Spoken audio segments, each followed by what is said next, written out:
Continuons à réclamer une meilleure reconnaissance du travail des agents. Nous revendiquons les partages du temps de travail sans perte de salaire. Nous continuons de revendiquer une fonction publique offrant un service de qualité aux usagers.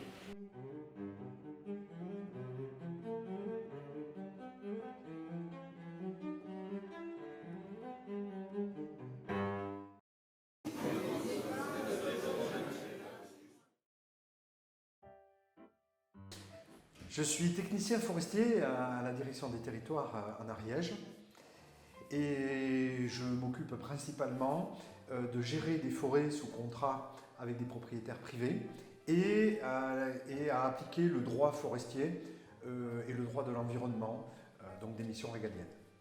Moi je suis dans le logement social. Mes fonctions consistent à loger le public prioritaire, à gérer les conflits entre les bailleurs, les locataires, et je m'occupe également, comme je peux, de l'habitat indigne, donc des dossiers relativement lourds. Mon métier, c'est technicien agricole en DDTM et je m'occupe des mesures agro-environnementales. Pourquoi? Je pense que j'ai dû hériter de gènes contestataires d'un grand-oncle qui était résistant et qui est toujours en vie, je le salue. Et également, il y a eu une rencontre décisive dans les années 2000 lorsque j'étais en douane. J'ai rencontré une personne de Solidaire Douane et c'était le début du parcours au sein de Sud et Solidaire.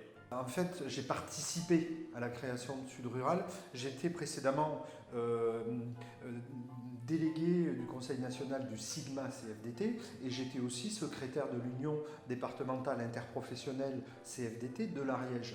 Et ce qui m'a décidé, c'est la trahison de Nicole Notat et de la Confédération CFDT vis-à-vis de ses militants et vis-à-vis des citoyens au niveau social, cette trahison sociale qui m'a poussé vers le syndicalisme Sud et solidaire.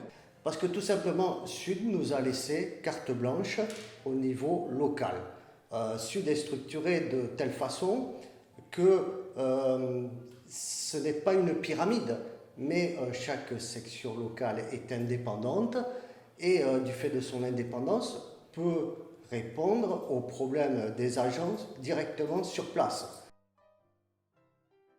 En 2012, la feuille de route que le gouvernement avait pondue pour les services forestiers des départements et de la région Midi-Pyrénées a cumulé un surajout de missions qui était accompagné de suppression d'emplois, c'est-à-dire 6 emplois devaient être supprimés sur les 8 départements de la région Midi-Pyrénées.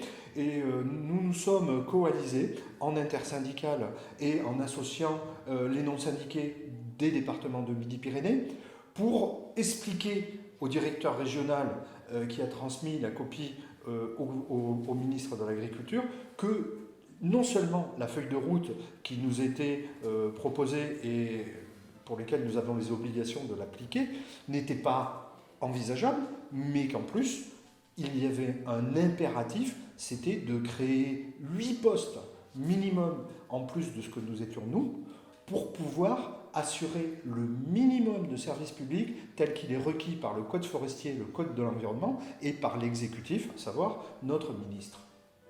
Et nous avons obtenu, par la mobilisation de tous, sans sectarisme et en intersyndical avec les non-syndiqués, nous avons obtenu la création de ces 8 postes-là.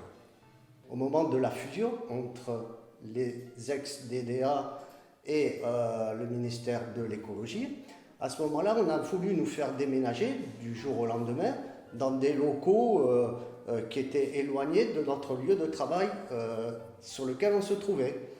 Eh bien, il a fallu 7 ans à l'administration pour réussir à nous faire bouger. Pendant 7 ans, nous avons résisté et cette résistance nous a permis de négocier la taille des bureaux, les fenêtres, les aérations, la sécurité, la peinture écologique, mais à négocier pied à pied exactement ce qu'on voulait.